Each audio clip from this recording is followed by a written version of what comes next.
Ok, pessoal, vamos iniciar a aula. Então, hoje a gente vai terminar esse capítulo 1. Tá? E o que a gente vai fazer o quê? Vai falar sobre terminar a parte divergente que a gente derivou na aula passada. Falar sobre rotacional, que dá uma propriedade de alguns campos que tem essa propriedade de circulação, né? Divergente dá a propriedade de algo divergir ou convergir para um ponto, né? E rotacional, como o nome está dizendo, essa propriedade de campos formarem certas configurações fechadas linhas em alguns casos, né? Aí a gente vai, uma vez introduzidos essas operações, falar sobre identidades vetoriais, algumas identidades vetoriais, como é que elas... Você faz regra da cadeia, por exemplo, né? Em alguns casos, usando o operador nabla. Depois do teorema de Gauss, Stokes e Helmholtz para concluir aí esse capítulo, né? Só a gente lembrando na última aula que a gente derivou essa expressão aqui, né? Divergente, essa expressão geral no sistema de coordenadas curvilíneas arbitrário. E a partir daí você pode derivar em qualquer sistema de coordenadas, em particular nos três sistemas que a gente trabalha, né? Cartesianas, cilíndricas e esféricas, bastando para isso utilizar os parâmetros H para cada sistema. A expressão mais simples para o divergente ocorre para o sistema de coordenadas cartesianas, né? Em que os H são todos unitários. Eu esqueci de botar aqui, que isso aqui é igual a 1, né? H1 igual a H2 igual a H3 igual a 1. Então fica 1 aqui. Esse produto dos H fica 1 também. O V e W são respectivamente x, y e z. Você fica a soma das derivadas parciais das componentes, né? Casadas componentes, né? dfx dx, dfy dy, dfz dz. Tá?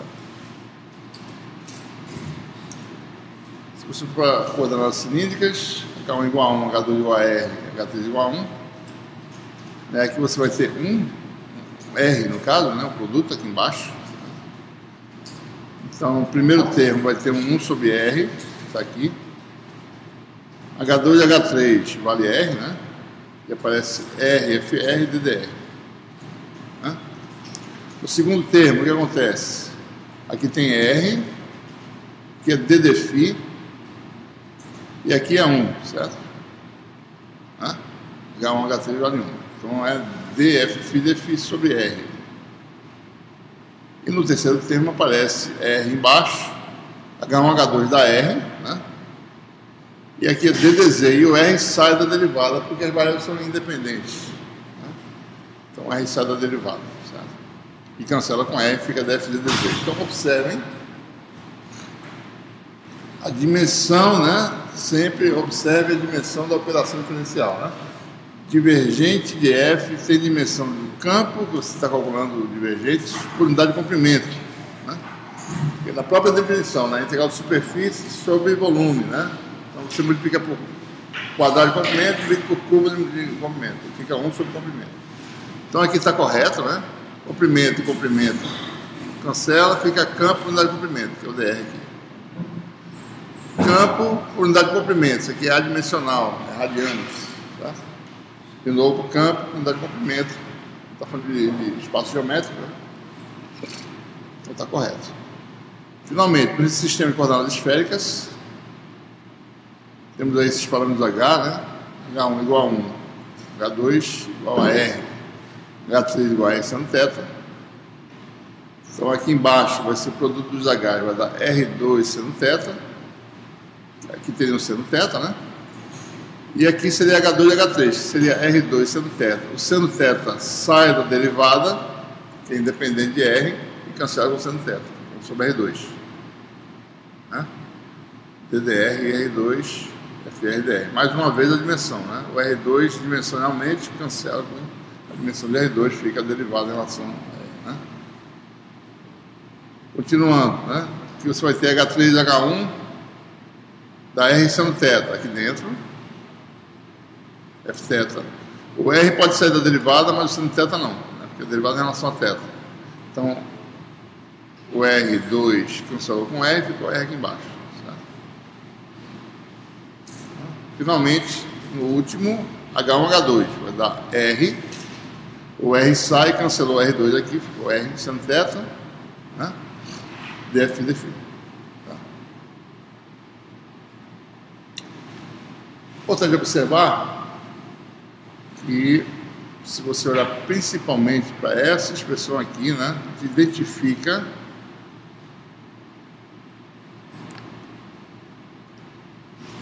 olhando para a expressão divergente de cartesianas, percebe, olha para o nabla, né, que tem essa expressão em cartesiano. Né? Olha para o... Desculpa, isso aqui é o F, certo? Foi um copy-paste aqui, daí ficou o nabla aqui. Isso aqui seria o F, né? F tem essa expressão aqui. Né? Produto escalar dessas quantidades, uma vez que o vetor não depende das coordenadas, dá diretamente essa expressão aqui. Certo? Dá para perceber, né? Certo? ddx, né, disso aqui é a derivada só de f. Então, derivada em relação a x de fx, né, vezes a x escalar x dá 1. Né? Estou fazendo aqui só... Se você pegar, né, a x de dx, né? Produto escalar com f, né? Mais a y dy, escalar com f assim por diante, fazer só um, certo? Isso aqui vai dar a x de dx, produto escalar com o f, vamos expandir ele.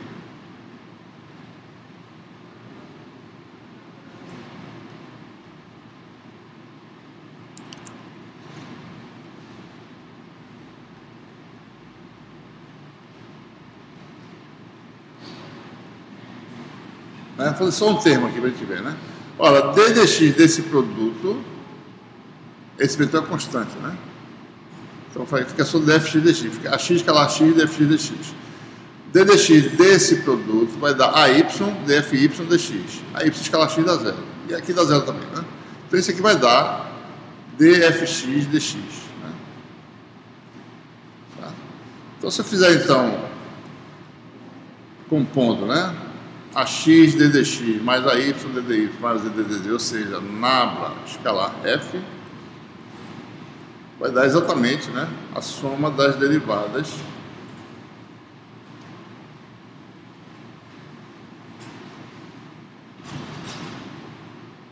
casadas, né, com as componentes. Né? Derivada da componente x em relação a x mais componente y em relação a y mais componente z em relação a z. Ok? Ou seja, quer dizer o quê? O divergente de f pode ser obtido como produto escalar do nabla com f. Então o nabla aparece novamente, né, como um operador que é usado para uma outra operação diferencial. Entendeu? Ele surgiu naturalmente na definição do gradiente, né, e agora ele está sendo utilizado como operador generalizado no espaço dimensional para calcular o divergente. Basta operar como produto escalar. Mas cuidado, né? Isso é verdade. Observe, né? Isso não é para ser verdade só no sistema de coordenadas. É fácil de verificar no sistema de coordenadas cartesianas. Mas isso é verdade em qualquer sistema. Divergente de f é verdade que ele é nabla escalar f em qualquer sistema. Agora, quando forem calcular em outros sistemas, tem que tomar cuidado. Observar aqui. Se eu quisesse olhar isso em cilíndricas, né, eu teria que fazer rigorosamente, né, sistema R, φz, o nabla em cilíndricas tem uma expressão um pouco diferente, né? A R ddr mais a φ sobre R ddφ mais a z ddz. E o f seria a expressão geral, que seria a r fr mais a φ ff mais a z fz. Qual é a diferença mais importante no sistema de coordenadas cilíndricas em relação ao sistema de coordenadas cartesianas? É aqui que apareceram vetores variáveis, né? Esse vetor é o vetor que depende de φ, e esse aqui também. Eles não dependem de R nem de Z, mas dependem de uma variável, que é a variável φ. Então, por exemplo, se eu aplicar a RDDR de F, DDR de F, a derivada vai ser só nas componentes, porque os vetores não dependem da variável R, né? Então, por exemplo, se eu fizer a R, DDR, produto escalar, né, com F, isso em suma vai dar apenas a R, passa o F, que é DFRDR, vai dar 1 vezes DFRDR, né, mais a R escalar a φ, DFFDR, né, a R escalar a φ dá zero, e o outro termo dá zero. Ou seja, isso aqui vai dar de fato DFRDR. Mesma coisa se eu fizer a ZDDR, escalar F, isso aqui vai dar DFZDZ, certo? Porque passa, certo? Né, DDZ disso, né, vai dar AR, DFRDZ, mais AZ escalar R dá zero. DDZ disso vai dar a φ DFDZ, AZ escalar φ dá zero. Fica finalmente AZ derivada desse produto, vai ficar AZ passa, fica AZ escalar Z dá um DFDZ, ou seja, aplicando isso aqui é DDZ, né, pessoal? Desculpa aqui, certo? DDZ, né?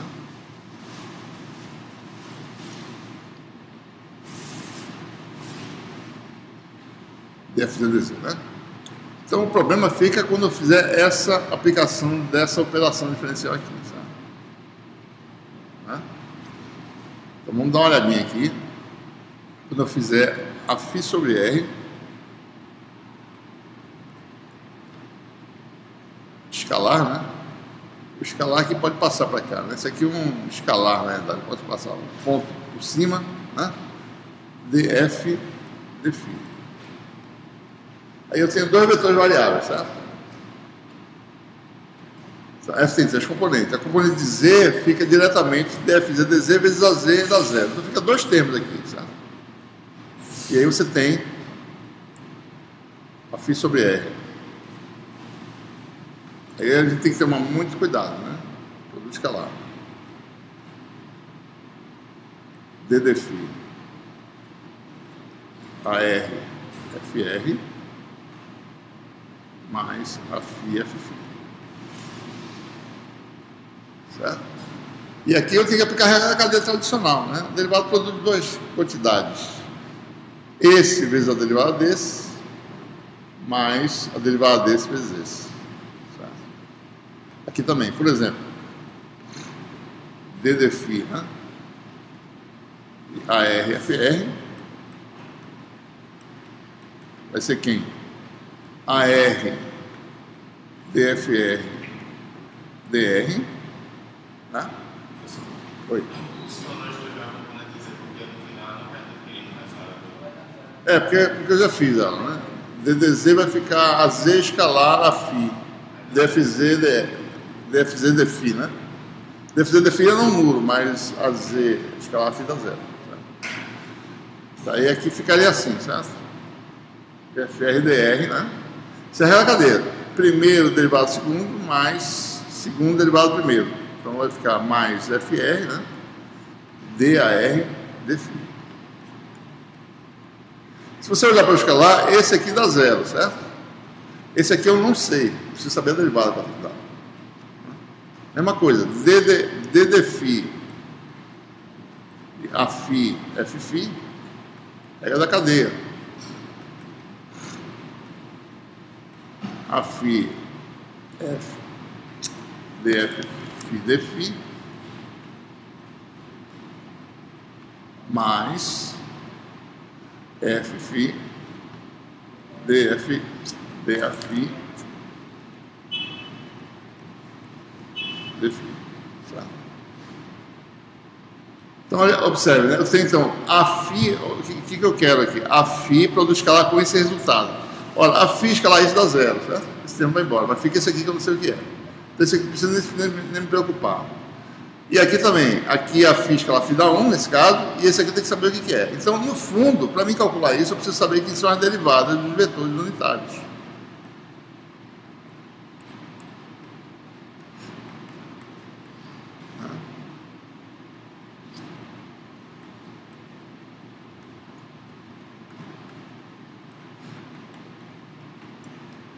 Tem duas formas de fazer isso. Primeira, decompõe a R numa base de vetores constantes. Vocês fizeram isso na aula passada. Decompõe a φ na base de vetores constantes e calcula a derivada. Uma segunda forma é fazer geometricamente, como a gente vai fazer agora, só para mostrar como é que é. Certo?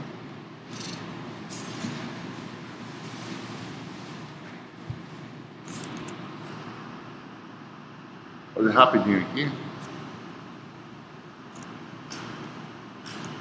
Aqui tem uma circunferência, né, e nós temos aí o sistema de coordenadas XY, né, as direções X e Y. Okay.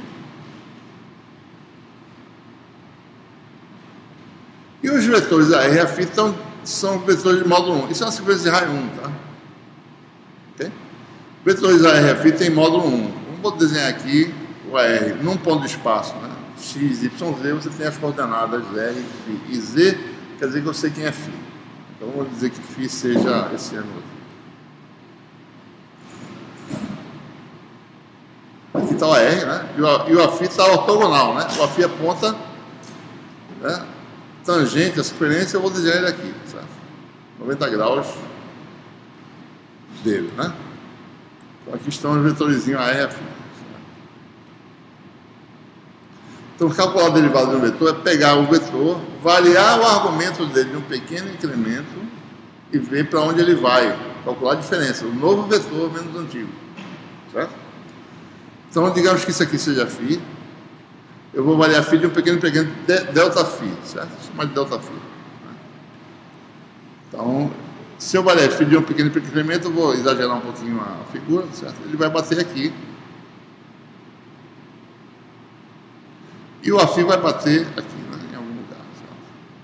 Um pouco exagerado, né?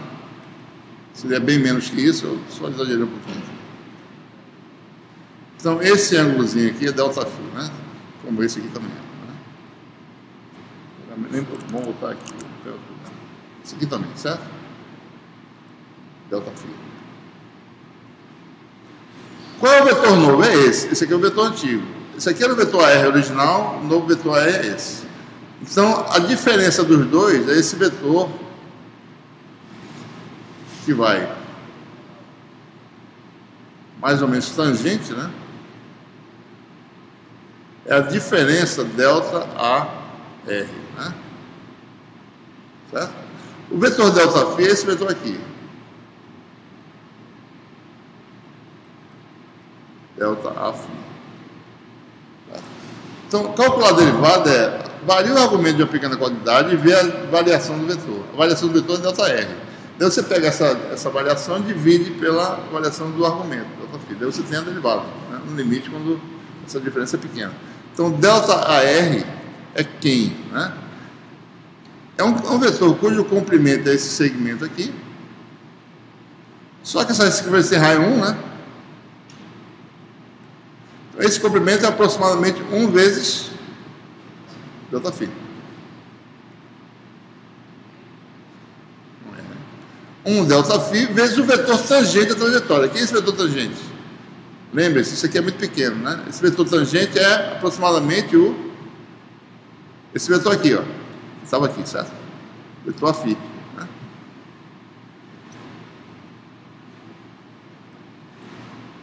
Tá claro aí, pessoal? Resumindo, repetindo, né? O vetor de diferença é um vetor cujo comprimento é 1 delta φ e na direção tangente à circunferência, imagine que isso aqui é muito pequeno. O vetor AR está mais ou menos aqui, no mesmo lugar praticamente, certo? É o vetor φ, certo? Então esse é o vetor de diferença. Ele é, na verdade, na direção, no sentido do vetor φ. Da mesma forma, o delta Aφ É um vetor cuja magnitude é 1 ΔΦ na direção desse vetor aqui. Mas esse vetor aqui é o vetor menos AR.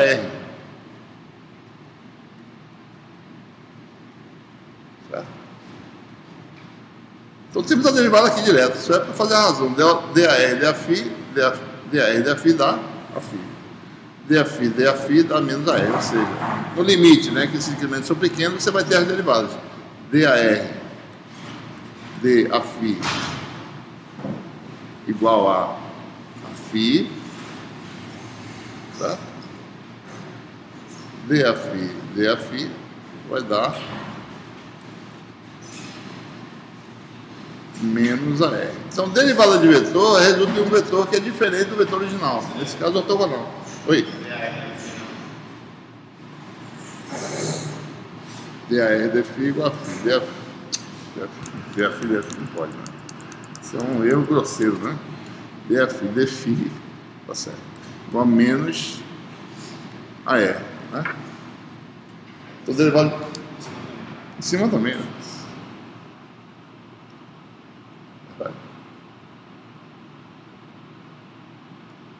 Engraçado, né? Dφ igual a φ. DAR, Dφ dá φ, Dφ dá menos AR.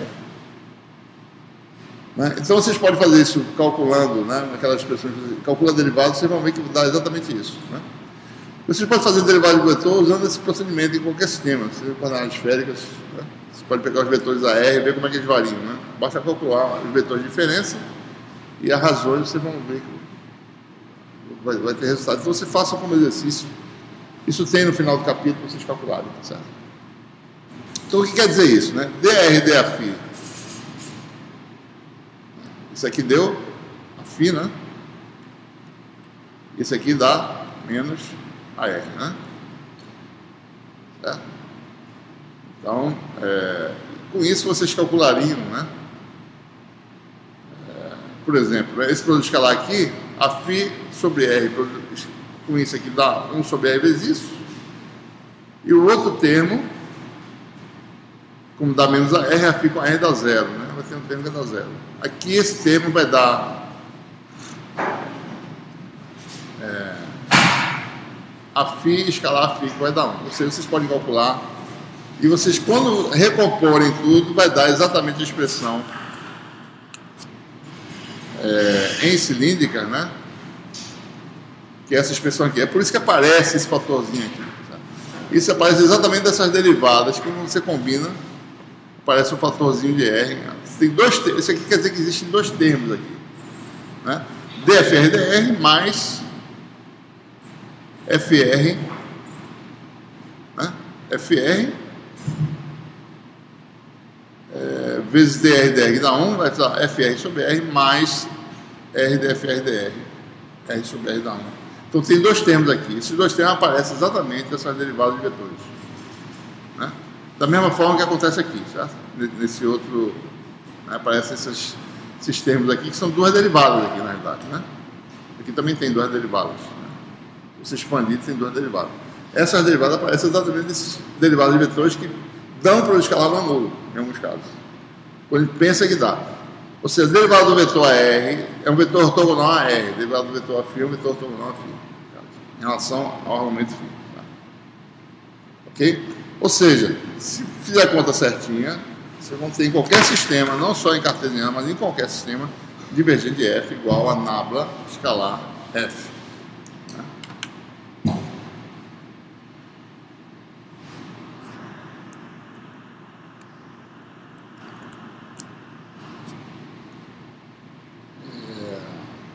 Só rapidinho, né? Para vocês terem uma ideia, vetores que têm divergência, né? Como é que eles são?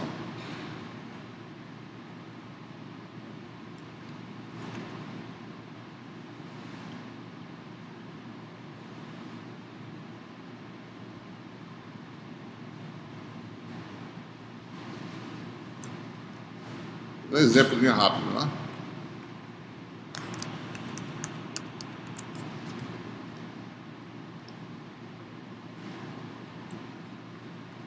Pega um vetor simples.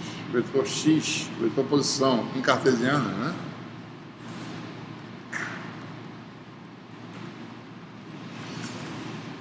Esse vetor parece divergir.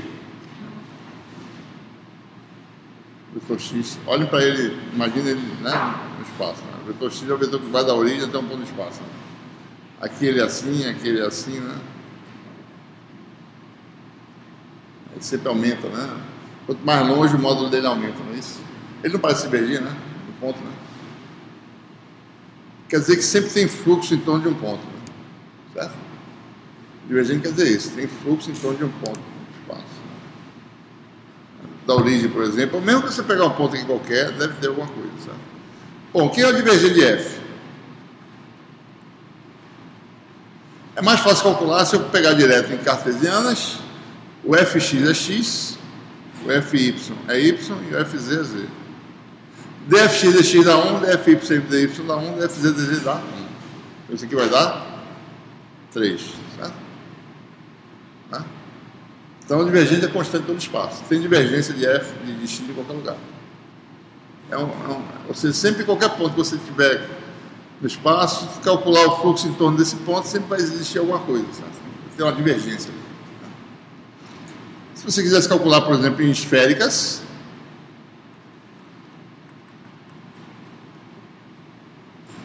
x igual a r, né?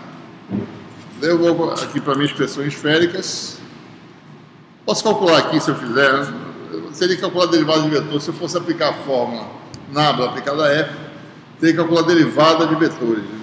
Não tem tempo para isso, vocês vão fazer isso aí, certo? Mas eu posso pegar a expressão aqui, ó. Divergente de f, né? Fr vale R, Fθ vale 0, Fφ vale 0. R2 vezes R vai dar quanto? R3. Derivada de R3 vai dar 3R2. O R2 cancela, vai dar 3. Tá? Então, o divergente de f dá 3 também. Okay? Então, qualquer sistema você pode calcular.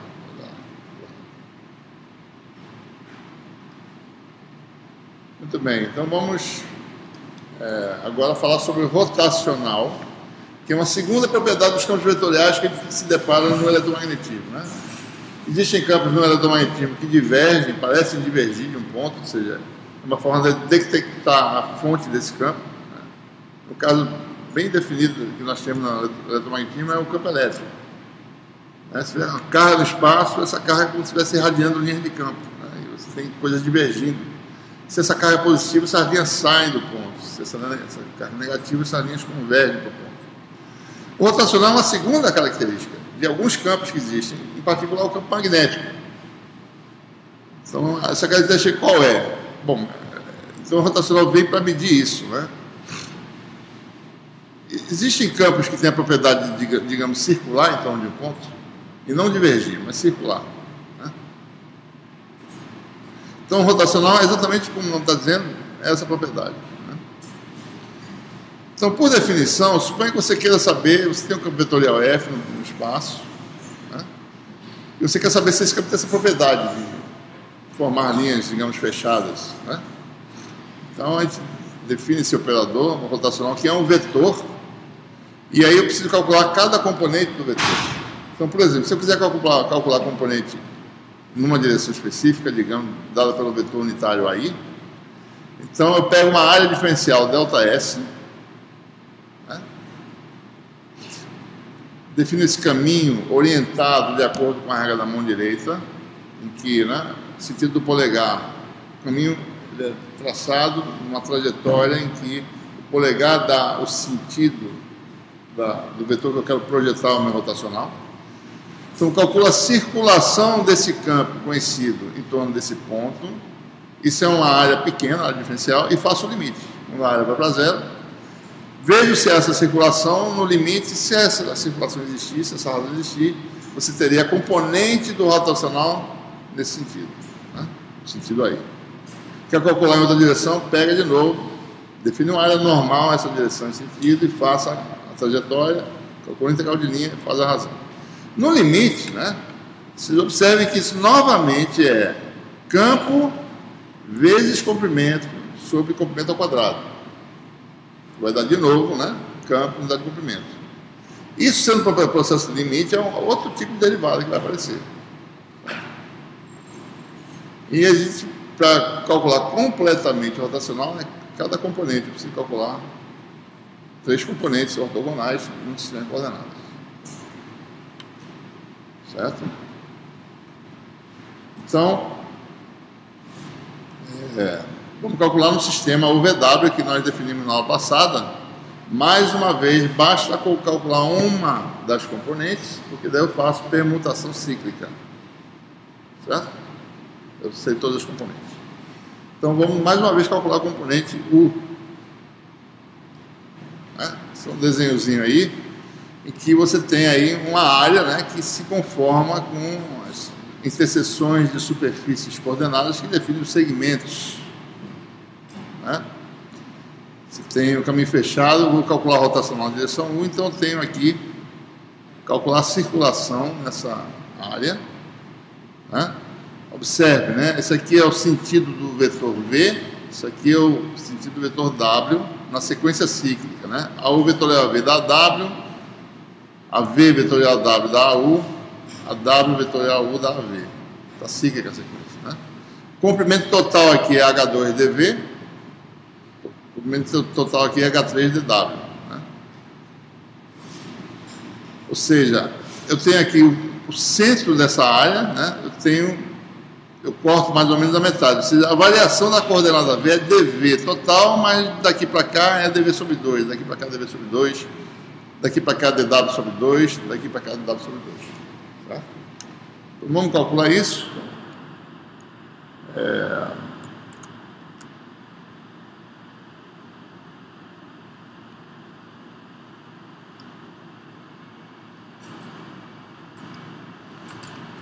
Você tem aí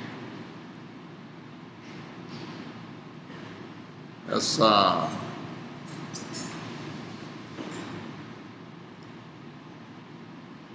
geometria, né?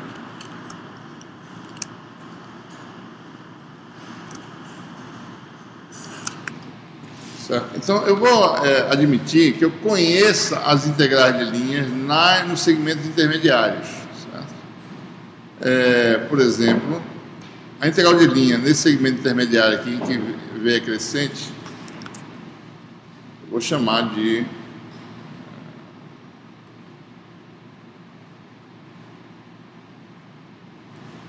nesse segmento aqui, vou chamar isso aqui da integral IV, certo? I sub V. Né? Então, o resultado da integração nesse segmento, desculpa, IW, né? IW, porque é associado à variável W. E nesse segmento intermediário aqui, a integral de linha vai ser IV. O que eu quero fazer é calcular as integrais nesses 4 segmentos relativamente a esses segmentos centrais. Eu quero saber de que forma varia a integral de linha em segmentos vizinhos. Tá? Então, olhando, vamos chamar cada integral dessa, por exemplo, essa aqui vai ser I1, essa vai ser I3. Né? Na realidade, essa vai ser menos I3, porque no sentido crescente, eu vou chamar de I3. Né? E no sentido decrescente, eu mudo o sinal, porque a integral muda, né? A variável, em vez de crescer, diminui. Sabe? Aqui vai ser um segmento crescente chamado de I4. E nesse aqui vai ser menos I2 no sentido crescente, aqui seria menos I2. Então, observe, a circulação do campo, né? Integral de F dl, vai ser, observe, vai ser I1, né? Menos I3,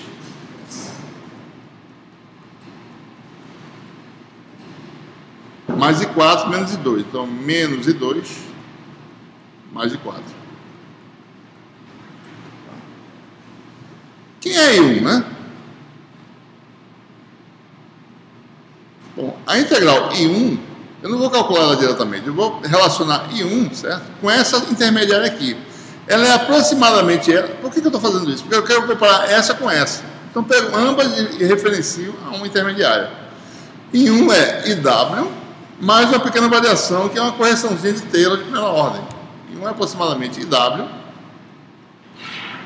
né? Mais a variação dessa função em relação a essa variável, que é a variável v. Então, mais dw dv, o incremento da coordenada, né? Não é comprimento. A coordenada daqui para cá varia de dv sobre 2. Certo?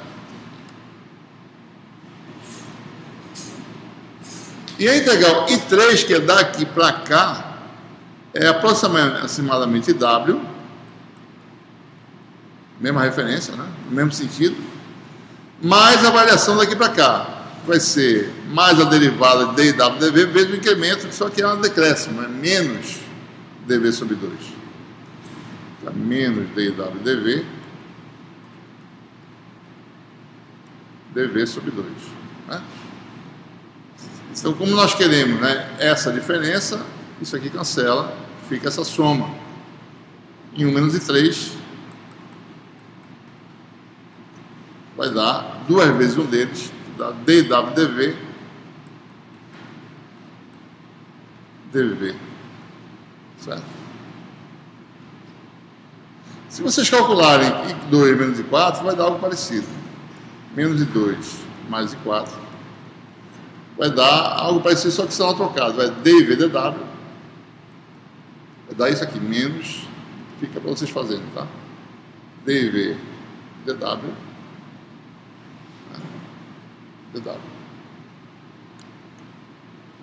Então, somando tudo, você tem a circulação, né? A circulação vai dar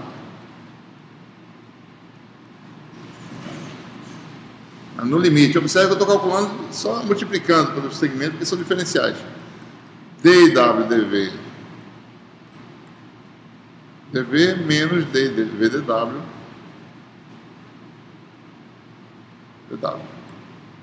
E aí, quem são essas integrais? A integral no segmento intermediário de W é a componente W do campo vetorial vezes o comprimento desse segmento, que é H3 dW. E W vezes H3 dW. Aí V é quem? É FV H2 dV. Aqui dá H3 dW, FW H3 dW, então isso aqui vai dar dV, né? ddV de H3 FV dW, e esse outro vai dar menos dW ddW de H2. Isso aqui está certo? Não, isso aqui está errado, né? Isso aqui é FW, né? Certo? Aqui é FW, né? Componente W de V vezes o comprimento FW. E aqui seria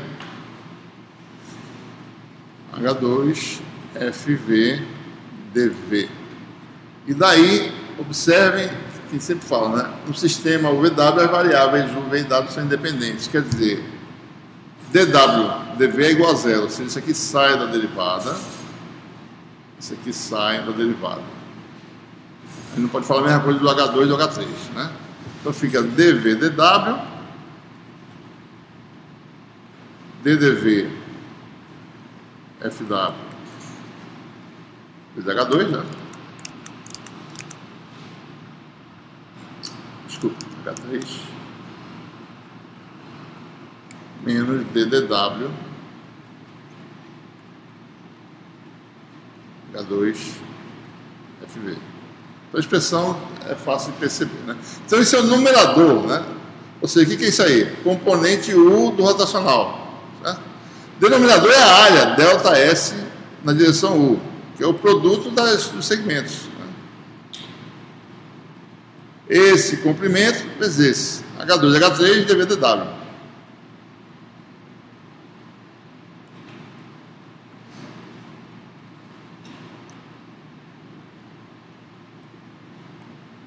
E nós temos a componente U do rotacional, certo? O que vai acontecer? No limite que ela vai para zero, esse produto vai para zero, mas só que ele cancela na razão. O que vai para zero vai embora, certo? Aparece. Então fica uma componente só, né? ddV desse produto menos DDW desse produto sobre H2 e H3. Calculada essa componente, o resto é determinado, né? Basta fazer permutação cíclica, seguindo o posicionamento. Se eu quiser saber, bom, isso aqui é em que direção? Isso aqui é direção U. Na direção V, uma permutação. Isso aqui vai para H1, isso aqui vai para U, isso aqui vai para W, né? DDW de H1FU menos DDU de H3 FW. É a segunda componente. E faz mais uma permutação, tem a terceira. Ok? E aí nós temos essas expressões, né? Olhando agora as três componentes, né? Essa foi a que a gente obteve agora, e aqui, se vocês olharem, tudo permutação cíclica. W, U, V, 3, 1, 2, V, W, U, né? 2, 1, 2, 3, né? No caso aqui, 1, 3, 1, 2, certo? E assim por diante, né? Ok? O rotacional ele é diferente, ele tem derivadas cruzadas, né? O divergente é de derivadas casadas, elas derivadas de componentes da mesmo subíndice, né? Mesma coordenada. Aqui as variações são cruzadas, certo? Derivadas cruzadas. Então é exatamente isso, né? Se vocês entendem, talvez a gente pode imaginar aqui, para poder entender um pouco mais, por que é derivada cruzada, né? É o seguinte, vou dar um exemplo bem simples de entender que o rotacional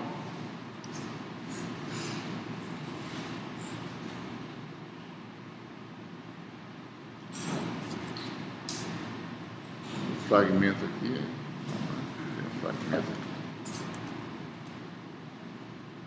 se você olhar um escoamento de líquido, né? Superfície de um container, suponhamos que você tem um rio, né? Ou seja, a água escoa no rio, né? Daqui está a superfície do rio, em cima. Você vai se aprofundando, certo? Se você estudar dinâmica de fluidos, você sabe que a velocidade vai caindo para zero quando chegar lá embaixo. Escoa, mas quando está na superfície de contato, na areia lá embaixo, no solo, a velocidade vai para zero. Então a velocidade vai aumentando, né? Certo? Máxima e vai diminuindo, certo? Se você botasse aqui um sistema de paz, né?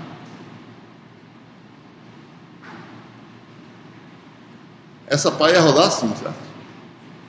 Né? Porque aqui você tem mais força, aqui tem menos força, né? Essa pá ia ficar rodando nesse sentido, né?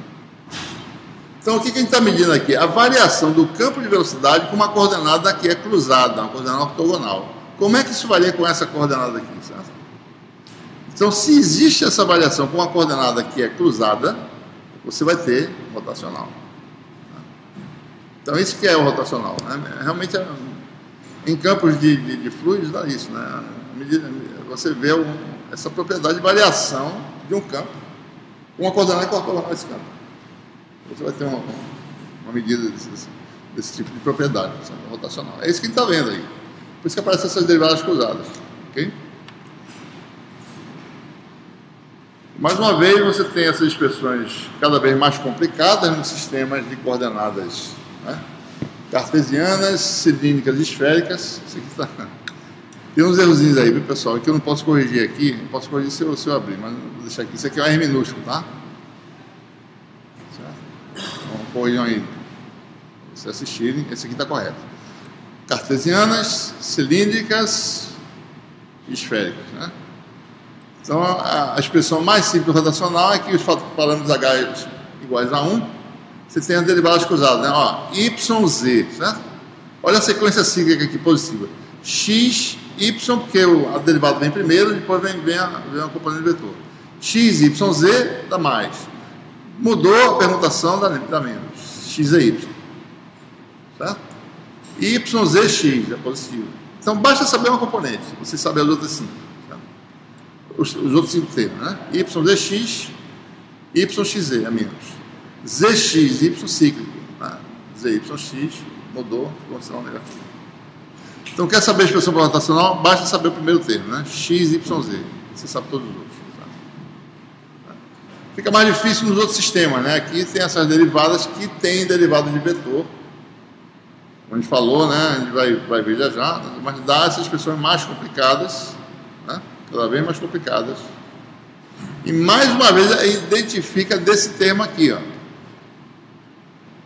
Né? E se você separa, né?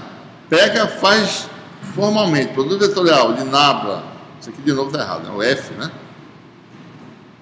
Nabla com F, vocês vão ver, né? Por exemplo, DDY, aqui os vetores não variam, tá? Você pode imaginar o produto vetorial diretamente com as derivadas. Y, AY com AZ da DFZ DY, que é esse termo aqui. E AZ com AY, DFY DZ, AZ com AY da menos AX, dá esse termo aqui. Então, se a gente olhar, certo? Em cartesiano, diretamente, rotacional de F igual a nabla vetorial F. De novo, o nabla aparece, né? Para fazer uma outra operação vetorial importante, que é o rotacional. É claro que isso vai ser verdade em qualquer sistema. Mas só que se você quiser aplicar isso aqui, aplica diretamente, sem calcular as derivadas corretamente. Mas vai dar, né? É claro que a gente não vai ficar calculando formalmente toda vez. A gente pega a expressão geral e usa diretamente as expressões gerais que a gente acabou de mostrar, né? Mas em alguns casos, às vezes, é mais simples você fazer isso, se você não lembrar, fazer essa operação direta, lembrar da derivada e calcular direto. Certo? Por exemplo, eu posso pedir na prova para vocês calcularem, certo? Pega esse campo vetorial, esse nabla, calcule formalmente e vê se dá um resultado que deve dar, certo? Né? Então tem que saber calcular essas coisas. E a gente adquire a habilidade de fazer essas coisas. Tá? Por exemplo, né, um campo que tem rotacional, né? Eita, desculpa aí, acabei dando a tecla errada. Exemplo, né? Um campo tradicional, um campo F igual a φ vezes R. Então, o que eu estou fazendo aqui? Um campo que depende de uma coordenada cruzada em relação à coordenada associada ao vetor de base. Né? Então, se eu quisesse calcular o rotacional de F, eu poderia calcular, né? Diretamente, né? Usando o nabla, se eu quiser.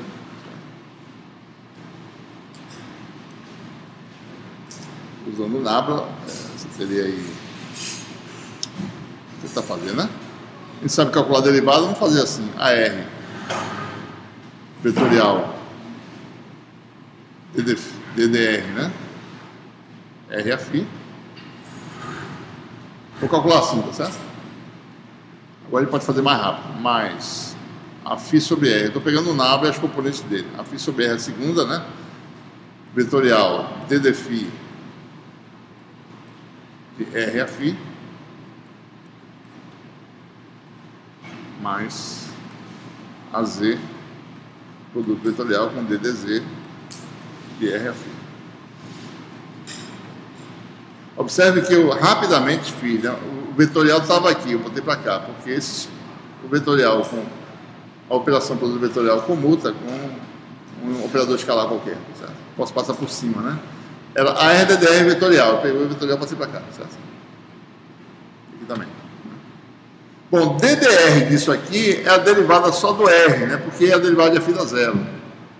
DDR dá quanto? Dá 1. AR vetorial φ dá quanto? Quanto é que dá R vetorial φ, pessoal? Primeiro vetor vezes o vetorial segundo dá o terceiro, que é o AZ. Cilíndrica, né? Então, DDR dá 1, né? E a R vetorial φ dá AZ. Certo? Alguma dúvida aí? Vamos fazer o último aqui, que é mais fácil. R sai, DF DZ dá 0. Então aqui vai dar 0, certo? E aqui tem a regra da cadeia, né? Bom, R sai, cancela. Isso aqui vai dar a φ, produto vetorial com D a φ dφ. Que vale quanto? Menos a R, né? Que a gente acabou de fazer.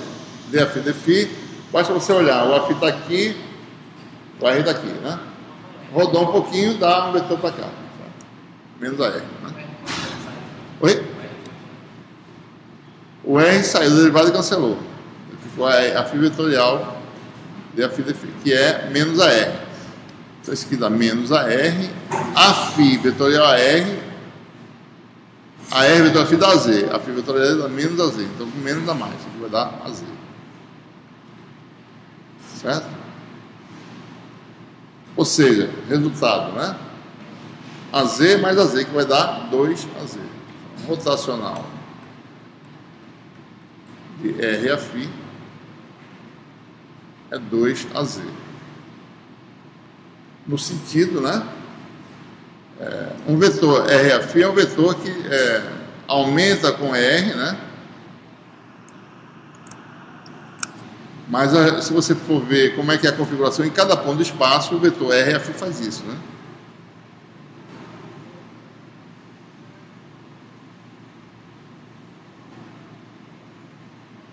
É isso? Isso aqui é o eixo Z saindo do quadro, né? Ora, o rotacional de F está no sentido do AZ. Né? É um vetor que tem essa característica, rotacionando, né? E sai do eixo.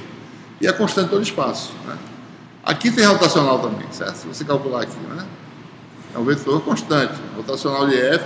Por quê? Porque o vetor vai aumentando, certo? Que nem a questão do rio, né? Vai aumentando. Aqui tem mais contribuição do que aqui. Então essa circulação dá um valor que na razão vai dar um vetor. Ele parece que está fazendo isso, né? Aqui não tem nada nem aqui, mas isso aqui é mais do que isso. Né? Então, tem e isso vai aumentando, né? Ou seja, aumenta uma taxa que dividindo pela área dá constante. Essa é a interpretação. Tá certo?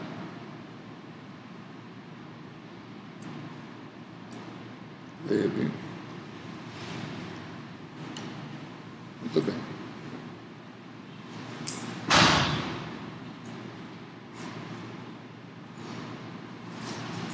Existe uma segunda definição para o rotacional que vale a pena mencionar, mas não precisa se preocupar em olhar a demonstração, tem uma demonstração aqui, que tem 2 ou 3 páginas de demonstração para mostrar isso, certo? Deixa eu ver aqui.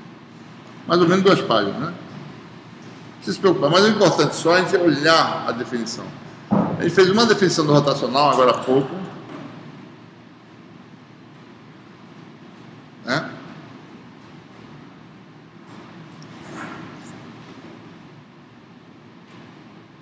Vou apagar aqui.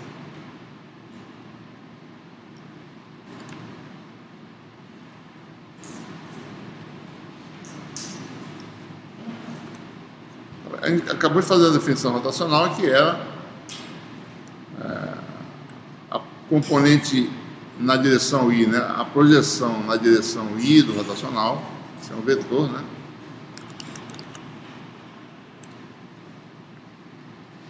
É o produto escalar, né? O limite, né? De quando a área tende a zero da circulação, né? No caminho fechado lá, sobre ΔS, né? Então implica que essa área é ortogonal, né?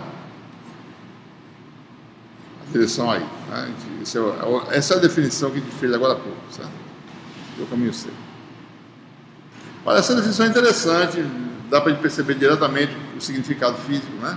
A gente acabou de mostrar. Mas é uma definição escalar, certo? É só uma componente. Né? Tem uma outra definição interessante, em alguns casos, que é essa aqui, que também dá o mesmo resultado. Uma segunda definição, que é uma definição vetorial para o rotacional. Né? Que é um limite de quando... Agora você faz o integral de volume de um produto. Quer dizer, você pega uma superfície fechada, né?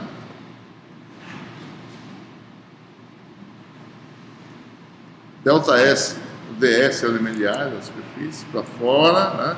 Essa superfície limita o volume de ΔV, a superfície sigma, né? E faz no limite que esse volume vai para zero, e calcula essa quantidade aqui, que é uma integral de um vetor, não é fluxo isso aqui. Isso é a integral do produto vetorial do ds com f. E nessa ordem, né? A ordem é essa. Né? Então, isso aqui também é uma definição rotacional, só que é uma definição agora completa. Definição vetorial. Essa é uma primeira característica. A segunda é a semelhança dessa definição com a definição por divergente. Né? A mudança aqui, daqui para cá, é mudar de x para ponto, certo? E aqui também. Né? Definições muito semelhantes. Né? Só que aqui eu poderia botar qualquer ordem aqui, divergente aqui não posso. Aqui o S fica do lado esquerdo. Certo? Mas essa é uma definição interessante que gera algumas relações integrais importantes também. Né? Ok, pessoal? Então, lembre disso. Né? Lembre que se você sabe a definição divergente, vocês automaticamente sabem a definição vetorial por rotacional. Essa aqui. Tá? Okay. Muito bem. Nós temos aí identidades vetoriais, né? Na verdade, isso aqui não era para estar aqui, esses dois termos, desconsiderem por enquanto. Mas, por exemplo, essas identidades aqui são regras da cadeia que às vezes a gente precisa utilizar, né? Por exemplo, divergente de uma função escalar vezes um vetor, como é que a gente expande isso, né? Rotacional de uma função escalar vezes um vetor, como é que expande isso? Certo? Isso não é difícil de mostrar, né? Vou mostrar, por exemplo, aqui, rapidamente. Então, observe, né? Antes de mostrar, só para ver, né? A regra da cadeia, né? Preserva as propriedades das coisas, certo? Aqui você tem o divergente de um produto. Isso aqui é um vetor FA, que é o produto de uma função escalar vezes um vetor A. Então, um termo na verdade primeiro derivado segundo mais segundo derivado primeiro, né? A regra da cadeia seria essa, mas tem que tomar cuidado. Derivada de vetor pode ser divergente, pode ser rotacional. Então vai dar o vetor, né? Que não é a derivada do vetor, é o vetor. Produto escalar com um vetor, que é o gradiente de f, mais o f vezes um escalar, que é o divergente de A. Então, isso aqui dá um escalar, certo? E aqui é a mesma coisa, só que tem uma mudança de sinal aqui, né? A gente bota o vetor à esquerda para dizer que, olha, não tem derivada de vetor. Eu não estou botando esse A do lado de cá, porque eu posso me enganar e pensar que eu tenho que derivar o A de novo, certo? Eu já passei o A para o lado esquerdo, né? Então, aqui também. Aqui, só que no processo de demonstração, quando você passa o A de um lado para o outro, como o produto vetorial não comuta, existe uma mudança de sinal. Por isso que aparece esse menos aqui. Certo? Exatamente no processo de você pegar o A e passar para o outro lado.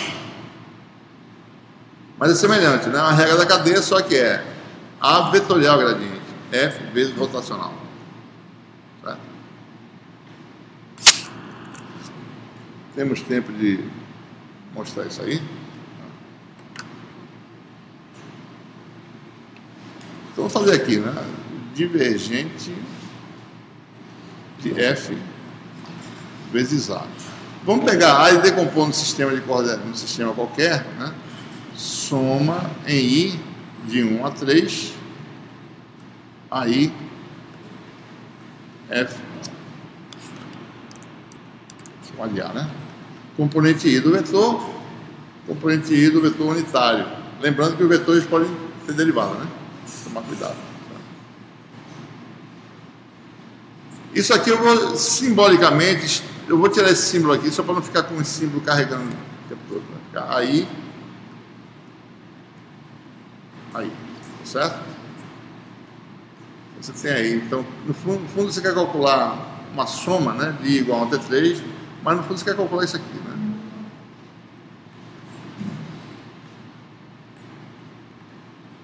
Certo? Então isso aqui eu vou fazer a regra da cadeia tradicional, certo? Isso aqui agora é um vetor unitário, um só. Isso aqui é um componente normal. Isso aqui vai dar. E o nabla, por sua vez, vou botar aqui o nabla, que eu esqueci do nabla. Nabla é soma de um índice chamado diferente, para não misturar o mesmo índice, de J igual a T3, de AJ nabla J. Nabla J é a derivada com relação ao comprimento DDLJ. Né? Cada componente do nabla é derivada em relação ao comprimento diferencial daquela direção. Né? Então aqui eu vou botar, né? Vou tirar a soma, certo? Então soma de J igual a T3, soma de I igual a T3, assim vai dar a J. Nabla J, produto escalar com F, aí. Isso aqui é uma derivada, tá? Eu aplico a regra da cadeia tradicional. Esse ponto eu posso passar para cá, certo? Sem problema. Né? Tem que guardar a J, produto escalar, né? Então você vai ter derivada do produto, né? Derivada desse vezes esse. Esse aqui eu vou passar para o lado de lá, né? Vai ficar aí, nabla J de F, tá? Mais F nabla J e aí. Lembre-se, é soma de I e J, viu, pessoal? Ok?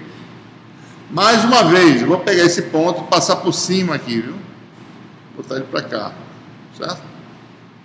Sem nenhum problema, né? E aqui, tá certo? Vou pegar esse ponto e passar para cá. Vai ficar como? A J.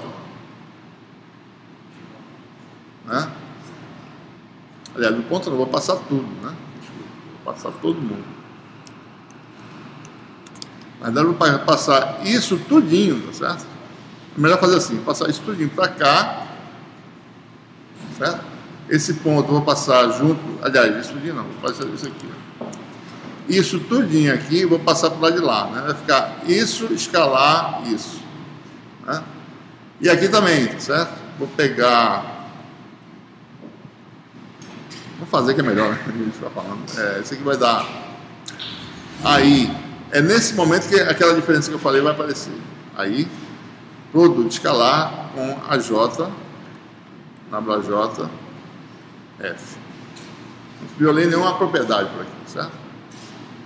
E aqui vai ficar mais, isso aqui passa, F, a J, nabla J fica aqui. Eu passo o ponto por cima, esse ponto vem para cá, ó. Sem nenhuma violação de propriedade básica, né? E aí eu vejo, isso aqui são somas, isso aqui é a soma de I igual a outra 3, isso aqui é a soma de J igual a outra 3, aqui também, certo? Que soma é essa aqui, pessoal? J igual a outra 3. Que termo é esse aqui? Que é o mesmo termo que está aqui. Certo? Quem é esse aqui? Nada. Que soma é essa aqui? A. Certo? Quem é esse aqui? A. Quem é esse aqui? Nada. Então esse aqui na realidade é quem? A escalar nabla aplicado a F mais F, aqui é um ponto, né? Nabla escalar nabla. Certo? Que é a regra da cadeia que a gente falou, né? A escalar nabla mais F nabla. Se fosse vetorial, tudo a mesma coisa, a menos de um momento que a gente faz uma mudança de posição aqui, certo? É uma mudança de posição que a gente fez e que, se eu botar aqui X, né? E quando eu passar isso para lá, daí eu vou ter uma mudança de sinal, né? Aliás, aqui, bom, aqui está tudo certo, né? F rotacional, né? Aqui seria X. É nesse segundo termo aqui, né?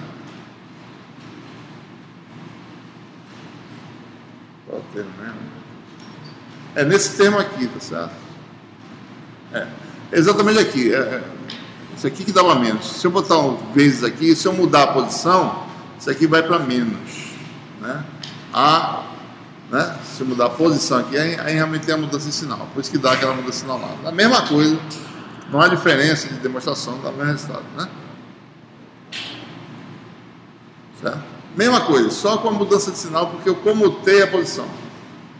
E aqui fica a mesma coisa, só muda ponto para x. E as várias identidades vetoriais podem ser demonstradas usando essas técnicas que a gente mostrou aqui, né? Usa os vetores, simplifica, né, a notação, você rapidamente demonstra, né?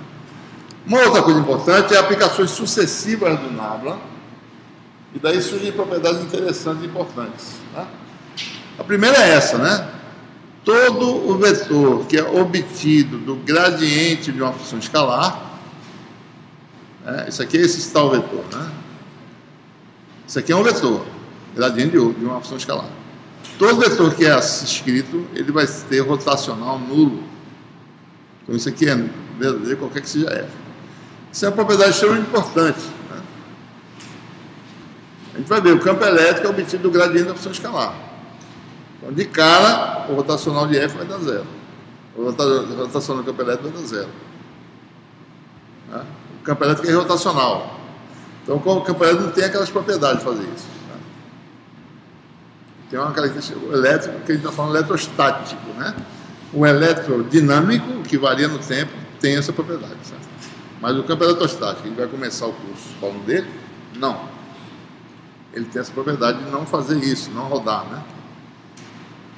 Da mesma forma, todo vetor obtido do rotacional de outro vetor tem divergência zero. Vai ver que o vetor densidade de fluxo magnético, que aparece na magnetostática, é assim. Ele tem essa propriedade, ele sai do rotacional de um outro vetor. Então, o vetor densidade de fluxo magnético, o vetor indução magnética, o vetor B que vocês conhecem, né? Ele sempre vai ter divergência zero. Ou seja, não é um vetor que saia ou termine num ponto, nunca. Tá? Então, essas são propriedades importantes, são aplicações sucessivas do Nabla, né? Rotacional do rotacional e divergente do rotacional. Então, essas são identidades que podem ser mostradas, tem no fim do capítulo. Você pode mostrar usando em qualquer sistema de coordenadas, né? Se você botar em cartesiano, mostrar em qualquer sistema.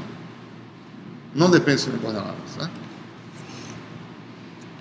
Pode mostrar também usando os teoremas que a gente vai falar agora no final desse capítulo. Certo? Bom, uma outra aplicação sucessiva do Nabla vai aparecer também no nosso curso, que é Nabla aplicado. Primeiro, obtém um vetor que é o gradiente de uma função, depois calcula o divergente desse vetor. Isso vai dar uma escalar, uma operação de segunda ordem, né? O Laplaciano de f. A gente vai ver que na eletrostática, resolver problemas em eletrostática, ou seja, dado uma distribuição de carga e obter o campo, pode ser formulado o problema resolvendo-se uma equação diferencial, que é o Laplaciano de uma função igual a uma outra função, ou igual a zero, né? Então, no caso, quando o Laplaciano é zero, você tem a equação de Laplace conhecida, que governa vários fenômenos físicos.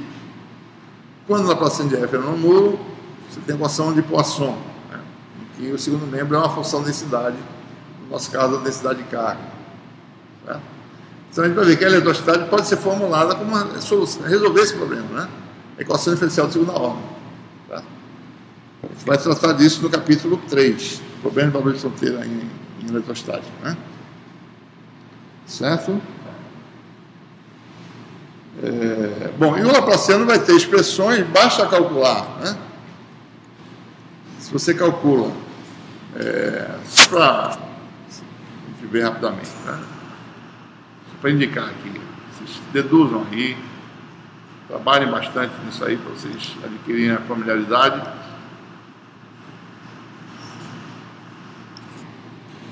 Mas só vou dar o guia, né? Como é que se faz isso, né? Você primeiro pega um vetor,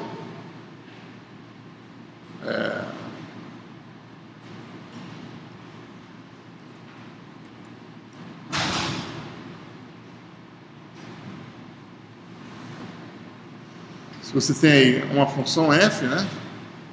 Lembrando, gradiente de f, né? Vai ser AU sobre H1, né? df du é df comprimento na direção 1 mais AV sobre H2 df dv mais AW sobre H3. Então você tem aí o seu vetor, né? df dw, né? Por exemplo, a componente U do gradiente, né, o FU, é esse termo aqui, é 1 sobre H1 df du. Bom, o divergente de um vetor, né,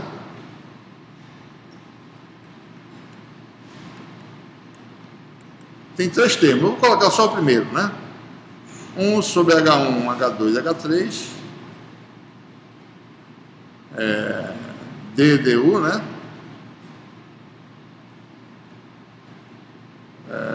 H2, H3, FU. Daí tem os outros dois termos, só fazer permutação sim. Vamos pegar só o primeiro termo, tá certo? Tem mais dois termos aqui, para ele não ficar escrevendo coisa grande, né? Então, observe, né?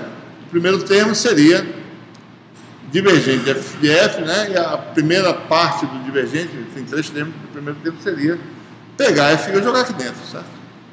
Então, esse aqui seria H2, H3 sobre H1. Então, você teria o primeiro termo, isso aqui daria DDU, H2, H3 sobre H1, DF, DU. E os outros dois termos, basta fazer permutação cíclica, né? Ok? Você teria essa expressão geral aí. É por isso que aparece dessa forma aqui, né? Só olha esse termo aqui, que eu acabei de derivar, e faz permutação cíclica dos outros termos, né? E aí você tem coordenadas nos três sistemas, você tem três expressões distintas para o laplaciano. Expressão mais simples, né? Os H igual a 1 em cartesianas. Aqui dá 1, derivada da segunda de f em relação a x, mais derivada da segunda de f em relação a y, mais derivada da segunda em relação a z, né? Essa expressão aí, tá? E cada vez mais complexo nos outros sistemas, né? Observe, né, que isso aí aparecem as... Agora derivada da segunda ordem, né? A dimensão é essa grandeza por unidade de comprimento ao quadrado, né? Então, esse R cancela, fica comprimento ao quadrado embaixo, comprimento ao quadrado, comprimento ao quadrado. Esféricos, né?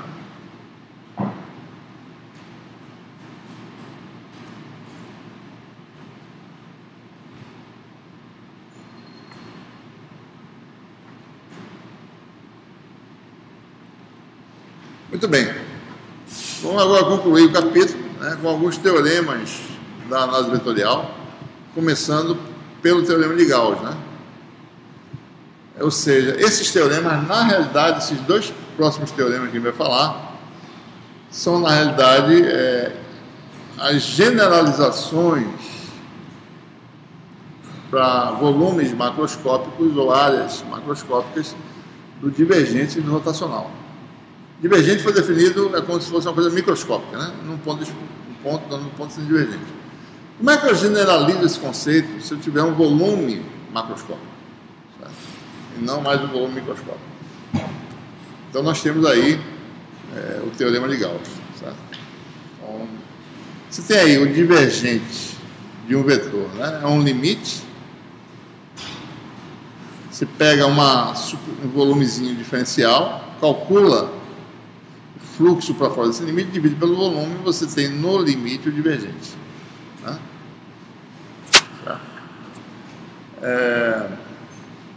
Só que eu estou com letras diferentes aqui, tá certo? Isso aqui é a definição geral, a gente está falando aqui de um campo A, né? Certo? Então nós temos aí, vou fazer aqui.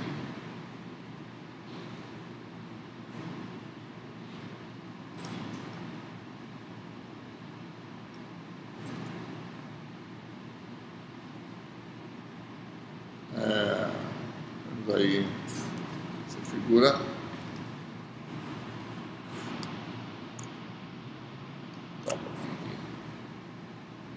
Então, observe que então, o divergente,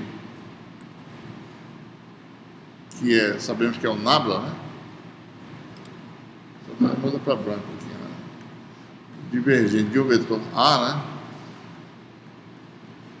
É o limite, né? Acabei de colocar lá, ΔV tende a zero, 1 sobre ΔV, fluxo para fora da superfície fechada de ds escalar A, né?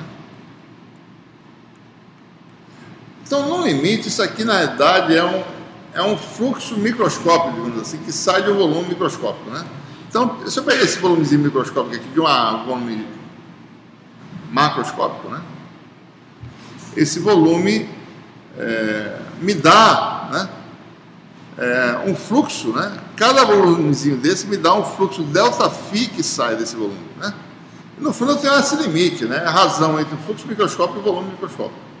No limite, isso aqui vai dar limite de quando ΔV tende a zero, da razão ΔΦ, ΔV, que ΔΦ no caso é isso, quando o volume é pequeno. Isso aqui na verdade é a diferencial de fluxo ou diferencial de volume. Isso apenas quer dizer que se eu souber no centro de um volume divergente de A, eu facilmente calculo o fluxo que sai desse centro, multiplicando pelo volumezinho diferencial que encerra esse ponto, né? Então isso é uma forma alternativa, né? dφ pode ser calculado assim, né? dV divergente de A. Então isso é verdade no volume microscópico, certo? Que é o que eu estou mostrando aqui, né? Imagina um volume, né, macroscópico dividido em volumes microscópicos. Em cada volume microscópico desse, eu calculo o fluxo que sai desse volume, dado por essa expressão. Suponha que eu divida o meu volume por N volumes diferenciais. Esse aqui é o J-ésimo volume, certo?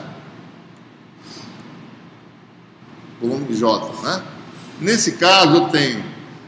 Vamos agora botar assim um pouco mais... Aumentar um pouquinho. O ΔΦ do J-ésimo volume é o ΔV do J-ésimo volume divergente de A no centro do J-ésimo volume. É assim que a relação foi derivada, certo? Então a pergunta é, se eu somar essas quantidades em todo o volume V, ou seja, soma de J igual a 1 até N, o que vai dar o resultado?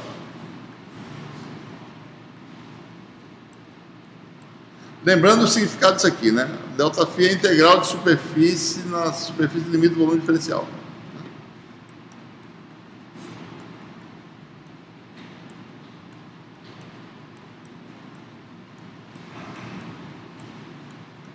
O que dá isso aí?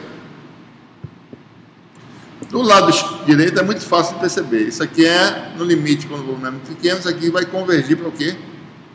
Integral de volume, né, dessa quantidade, né? Isso aqui vai dar integral de volume divergente de A. E a pergunta que se faz é qual é a soma dos microfluxos né, em todo os microfluxos que saem das áreas, né, dos volumes diferenciais. A gente olha aqui essa figura, tá? Eu vou aumentar um pouquinho, né? Por exemplo, a gente isolou um dos volumes, né? Aqui sai um fluxo para cá, aqui sai para cá, para cá. Você calcula esses fluxos e para fora do lado e para dentro lá. Para não sobrecarregar, não vou desenhar, não. Está lá desenhado, certo? No vizinho, por exemplo, esse de baixo, eu teria aí. Esse aqui dá uma contribuição assim, né? Para cá, para lá e para cá, certo? E para frente e para trás. Aqui vai ter um cancelamento, né?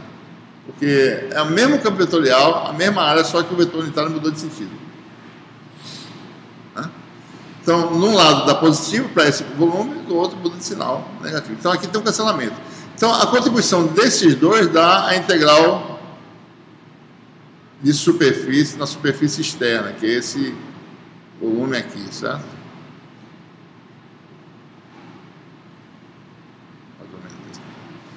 E à medida que eu vou somando isso aí, o que vai haver? Cancelamento nessas paredes de contato. Todas elas, quem tiver contato, sempre vai cancelar o fluxo em células vizinhas. Sobra quem? A superfície mais externa que você não tiver contato, que é essa superfície aqui. Certo? Então, nessa superfície aqui, você vai ter contribuição, né?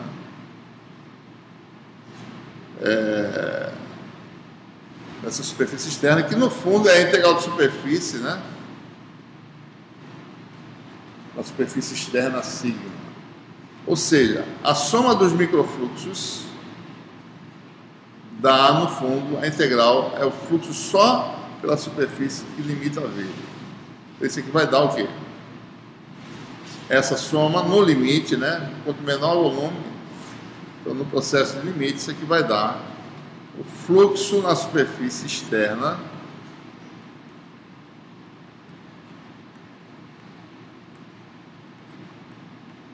do campo vetorial. Então nós generalizamos o conceito de divergente, né? Agora para uma área. O que divergente gera, né? No fundo, se você estender para uma superfície, para um volume macroscópico limitado por uma superfície sigma, em que ds é o elemento de área para fora da superfície, para fora da região, então essa é a relação que nós obtemos, né? E isso é o que a gente chama do teorema de Gauss. Não confundir com a lei de Gauss, para a eletrostática é outra coisa, né? Lei de Gauss, a gente usa a teoria de Gauss, mas a lei de Gauss é uma propriedade específica. A teoria de Gauss é uma relação matemática entre relação integral, né, que permite, por exemplo, se eu souber calcular uma dessa, um lado mais fácil, eu calculo, né, em relação a outra. Eu posso usar isso aí para calcular, né, uma das duas coisas, certo? E pode ser usado para várias aplicações. Então aí você tem o teorema de Gauss, né? Que é o primeiro teorema importante que a gente vai usar muito, né? No nosso curso. Muito bem. Vamos agora para o segundo teorema importante.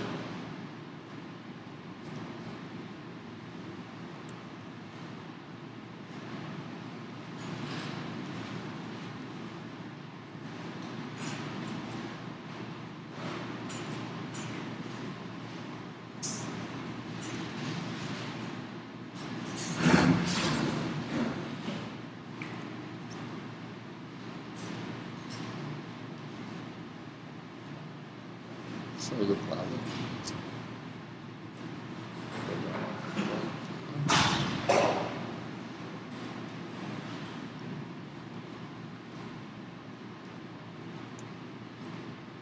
Paguei foi tudo aqui, né? Não, tem coisa aqui. Bom, segunda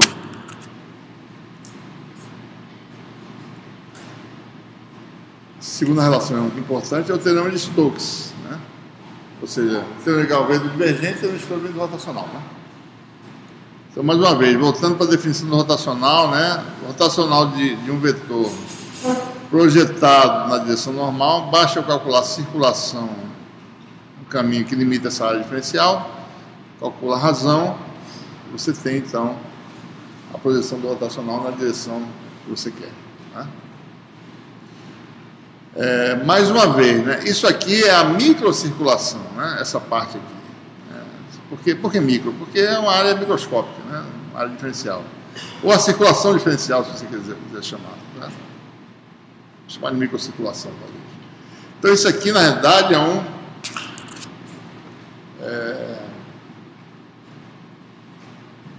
falo por aqui, né? Tá aqui. A gente vai chamar isso de essa integral nesse caminho, no limite que o ΔS é pequeno, né? Não é uma integral qualquer, na realidade, no limite que a área é pequena,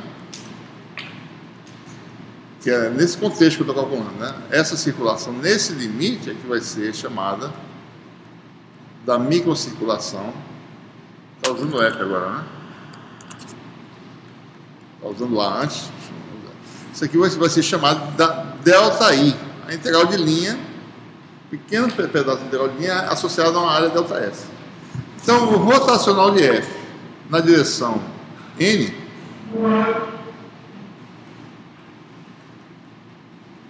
é o limite da razão ΔI, ΔS. Da área vai para zero. Isso aqui é diferencial de circulação, né? O diferencial de área. Então eu posso agora jogar o ΔS para o segundo membro e obtenho aí, certo? Esse que nós temos aqui, né? Isso aqui é a definição.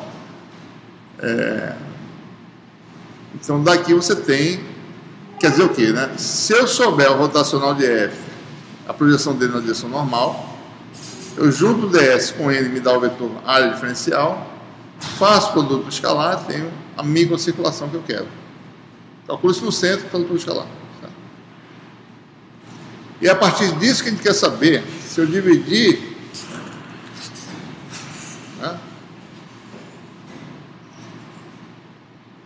Tem uma área aí qualquer, certo?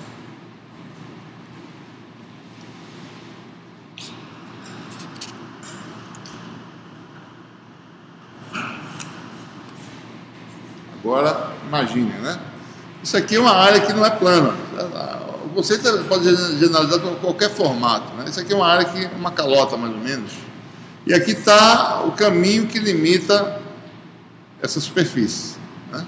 A borda da superfície. Observe que as coisas estão feitas de tal forma que a área está à esquerda, né? Da trajetória final aqui, né?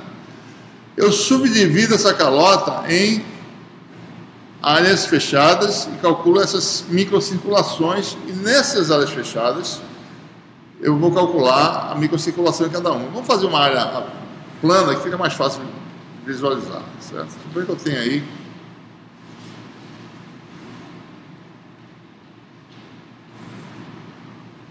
vamos botar aqui mesma coisa, só que eu estou fazendo uma área plana para ficar mais simples, né? Eu subdivido isso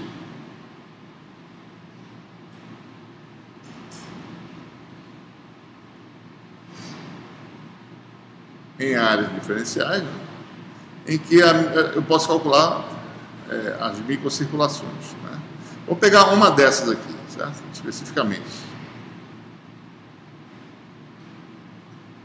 Essa é a JL. Eu tenho aqui N células. Mesma coisa do caso do teorema de Gauss.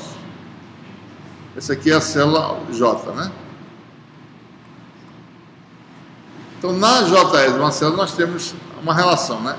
Digamos que, nesse sentido aqui, tá? Isso aqui é o caminho externo, né? Esse eu vou chamar de C. E a área final aberta é S. Isso aqui é uma área pequena, ΔSJ. Então, na Jésima célula, você tem que a microcirculação é ΔS, né, orientado de acordo com a regra da mão direita, né? Na Jésima célula, produto escalar com o rotacional de, a gente está chamando de quê? De F, né? Eu acho. F. De F na J do centro aí, digamos, da Jésima célula. Mesma coisa do teorema de Gauss, né? E agora eu vou somar essas contribuições em todas as células e ver o que dá.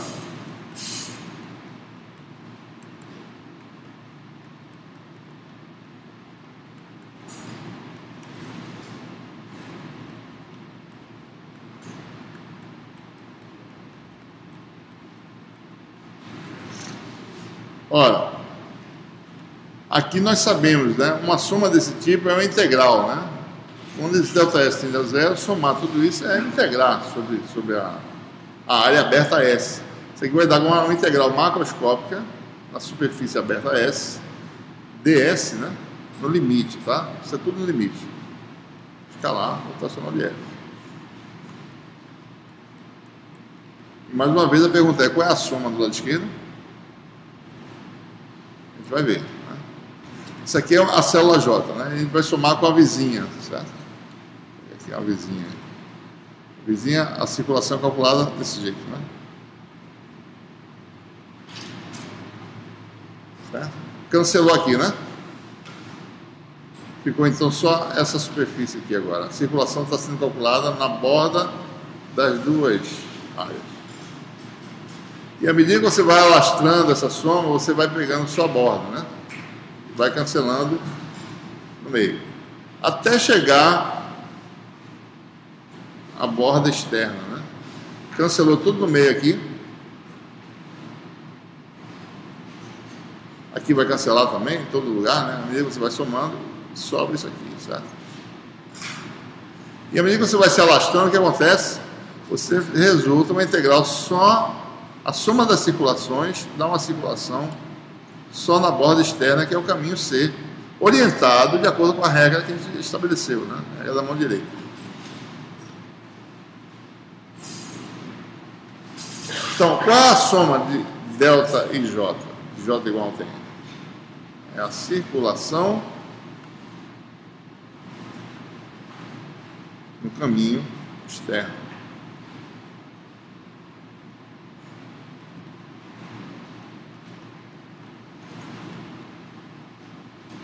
Teorema de Stokes, né? Esse é o resultado. Tá? A circulação na borda externa é a integral de superfície do rotacional. Suponha que se fosse um balão, certo? E essa borda, se fosse uma bola, você pega a borda, vai diminuindo até virar um ponto. O que acontece? Suponha que esse caminho C, a superfície seja aberta, né? Uma superfície aberta é isso. Daí você vai pegando e vai fechando, como se fosse um balão, certo? Fazendo isso aqui, ó. Só para dar uma... Suponha que a sua superfície seja assim, né? Tem uma bolinha aqui, certo? Balão, você no fundo fecha aqui, vira um ponto. O que acontece? Quanto é que dá esse resultado aqui? Zero, né? Então, se a superfície for fechada, isso aqui vai dar zero. Tá? Independentemente do campo vetorial, se você tem integral fechada, né, do rotacional de F, ds dá zero.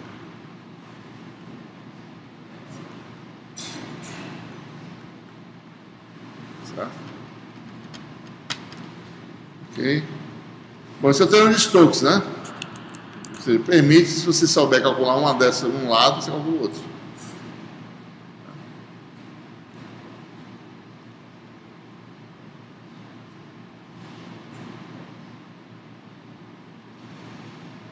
Bom, finalmente, nós temos um teorema fundamental para a nossa... para as equações que governam a teoria eletromagnética. Esse teorema garante que a solução dessas equações é uma solução única, não tem mais do que uma solução. Isso é importante, né? Quer dizer, para os matemáticos é importante, para a gente também é, certo? É bom a gente comentar isso, né? Mas o teorema de Helmholtz é exatamente isso. Suponha que você tem uma região, né? Sempre tem isso, né? A gente sempre vai ter volume, superfície fechada, e a normal para fora da superfície. Você tem que dar uma área diferencial, se vocês quiserem, né, para fora. Então, suponha que você tem, nessa região, propriedades conhecidas de um campo A. Certo? Suponha que eu saiba em todos os pontos o divergente de A. Então, isso é uma propriedade. Eu conheço o divergente, não sei quem é A, certo? Sei quem é o divergente de A. Suponha que eu conheço em todos os pontos o rotacional de A. E suponha que eu conheça na superfície limite, a projeção de A na direção normal. É uma propriedade. Poderia ser uma outra componente, mas eu conheço a normal. Geralmente isso fisicamente é possível. A gente vai ver que o componente normal tem, por exemplo, campo elétrico normal no condutor tem a ver com a densidade superficial de carga. Então tem significado físico. Certo? Então é interessante formular assim. Eu conheço as equações diferenciais que governam A. Isso é o que eu quero dizer. Certo? Eu não sei quem é A. A é incógnita. Mas eu sei duas propriedades, uma é divergente, a outra é rotacional, e isso é condição de fronteira, certo? Projeção de A na direção normal. Sem isso aqui eu não posso determinar uma solução única, eu vou determinar A menos de algumas constantes, talvez, certo? Com isso aqui eu vou amarrar um valor fixo para A, certo? Então eu conheço A dessa forma, ser o divergente, ser o rotacional e ser a projeção de A. Certo? E a pergunta é, esse A é único ou não? Tem um outro vetor satisfazendo as mesmas propriedades? Né?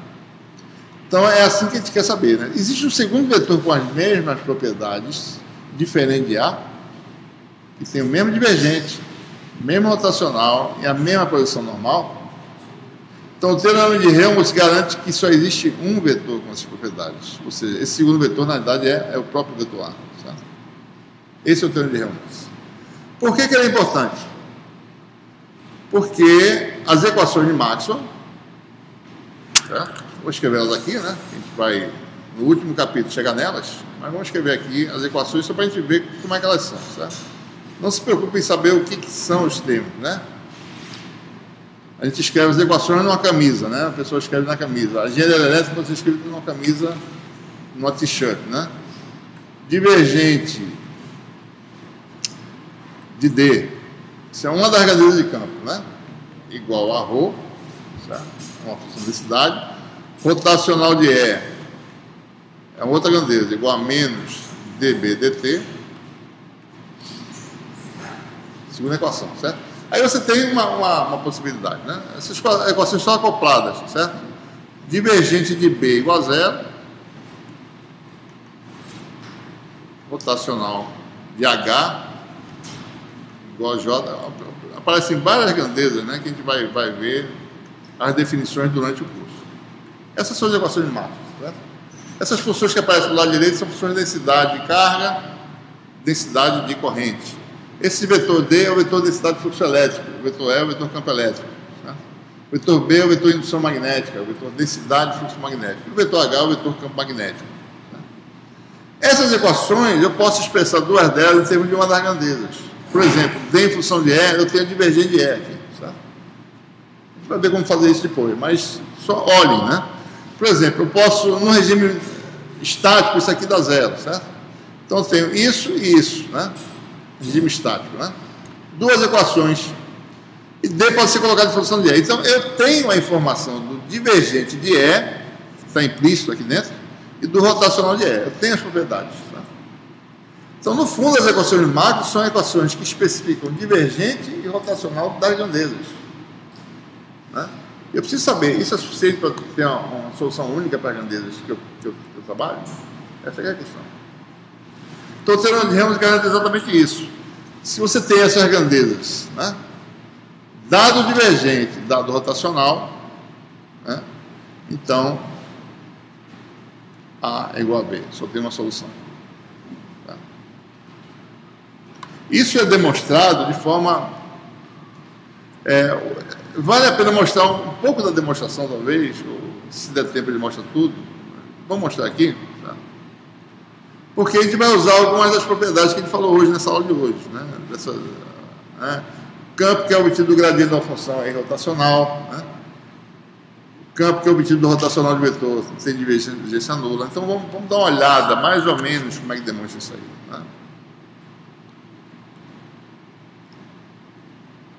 Temos tempo? Vamos fazer isso. Só para ilustrar, né? Como é que é a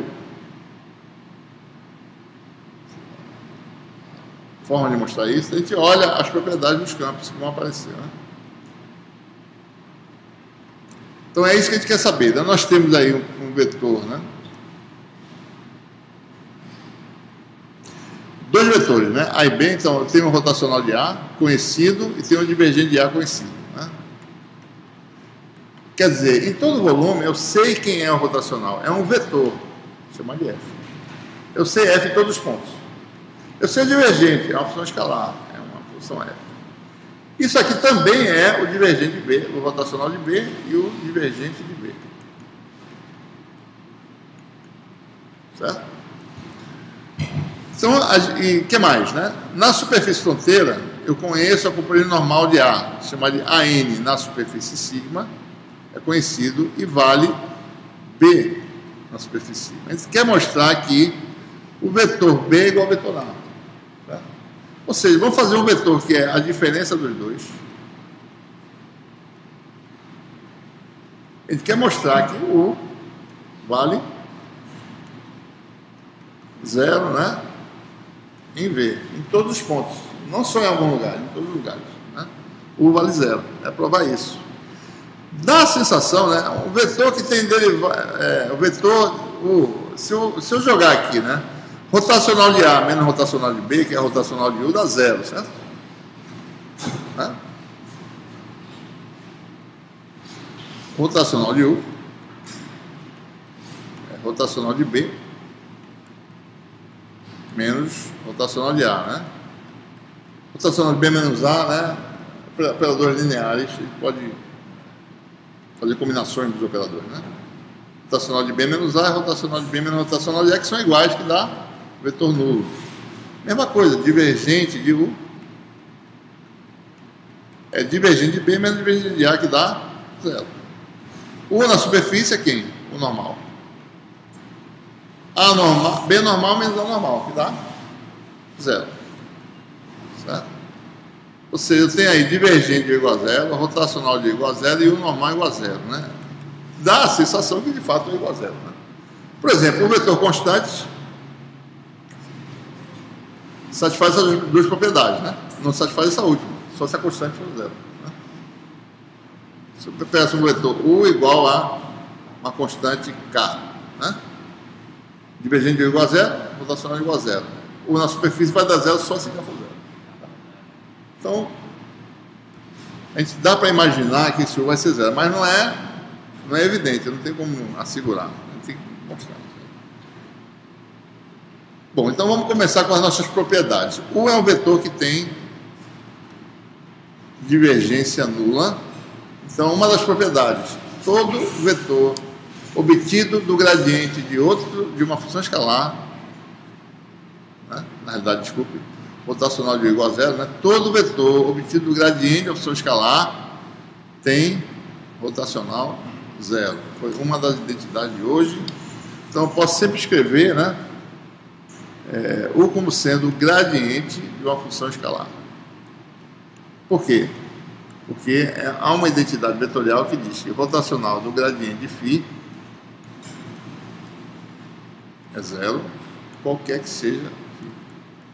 Como rotacional de igual a zero, ele pode ser sempre escrito dessa forma.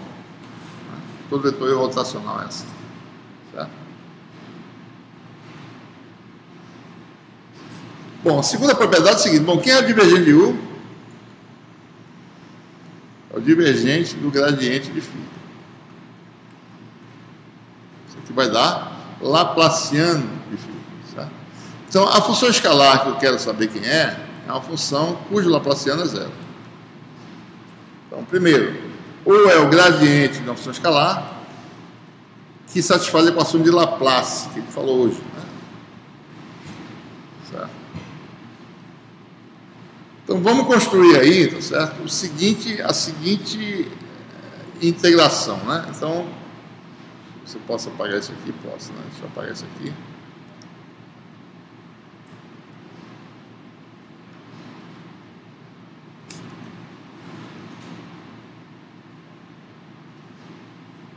Vamos construir isso aqui, ó, integral de superfície. A gente vai começar a usar os teoremas que a gente tem aqui. Integral de superfície de constituir um vetor, tá certo? Que é o vetor φ vezes U. E calcular o fluxo desse vetor.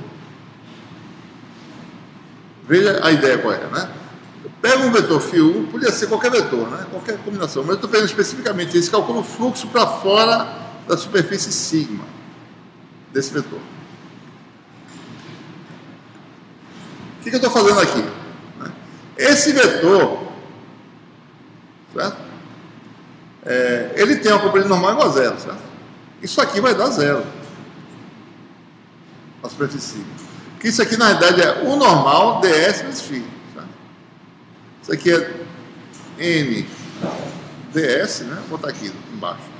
Escalar U e vezes φ aqui, né? Certo? Isso aqui é um normal, e aonde é que eu estou calculando? Na superfície, sim, dá zero. Podia calcular, botar φ ao quadrado, φ ao cubo, o que eu quisesse aqui, certo? Vou botar ds escala U, dá zero também. Isso aqui é interessante porque ele vai recair em algumas propriedades anteriores. Isso aqui tem aí um teorema, né? Vamos repetir de novo, né? Fluxo de ds de φ igual a zero. Né?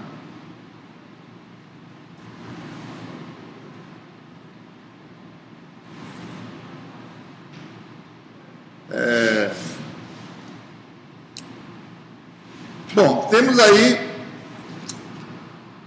isso aqui, né, por sua vez, certo? O que nós temos que vocês conhecem de teorema que a gente pode transformar isso em integral aqui?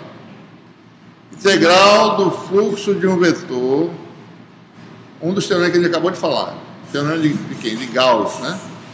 É a integral do divergente do vetor no volume, certo? Então, observe, eu vou pegar a superfície, o resultado dá zero, vou transformar em integral de volume, que dá zero. Então, isso aqui vai dar integral de volume do divergente de fio. Dá zero. O que mais que eu sei aqui? Regra da cadeia, certo? Regra da cadeia. Divergente de fio, a gente acabou de fazer, né? Divergente de fio é φ divergente de U mais o escalar gradiente de φ. Certo? Quem é gradiente de φ? U. Então, isso aqui é U escalar U. Quem é divergente de U? Zero. Então, divergente de φ é U escalar U, que é módulo de U ao quadrado, né? Certo? Ou seja, essa integral é integral de volume módulo de U ao quadrado, que dá zero. Tem que construir esse vetor φ exatamente para isso, para mostrar que a integral de módulo de U ao quadrado dá zero. A única possibilidade disso aqui dar zero, né, é se módulo de U for zero. Certo? Porque isso aqui é a integral cujo o integrando é sempre positivo. Né? Para dar zero, eu não tenho uma função de muda de sinal, né, e eu tenho contribuições que cancelam umas com as outras. Né? Isso é uma função positiva definida, certo? Só pode dar zero se módulo de U der zero. Ou se U for igual a zero em todos os pontos em V. A gente mostrou, né? V igual a A. Só tem um vetor que satisfaz. E aí conclui o teorema de Helmholtz. Certo? Ok? Muito bem. Alguma pergunta? A próxima aula, que vai ser segunda-feira, vai ser aula de exercício com a monitora Érica. Vai fazer exercício no final do capítulo. Recomendação para vocês: façam o máximo que puder de problemas no capítulo, tá certo? Já venham com isso já trabalhado para ela tirar dúvidas de vocês, né? Fazer o exercício, e daí nesse processo vocês trabalhando juntos, porque é isso que cai na prova, certo? São os problemas desse tipo no nível que tem lá, não os mais complicados, certo? Mas é bom que vocês saibam fazer, porque daí vocês vão ter rapidez para fazer a prova.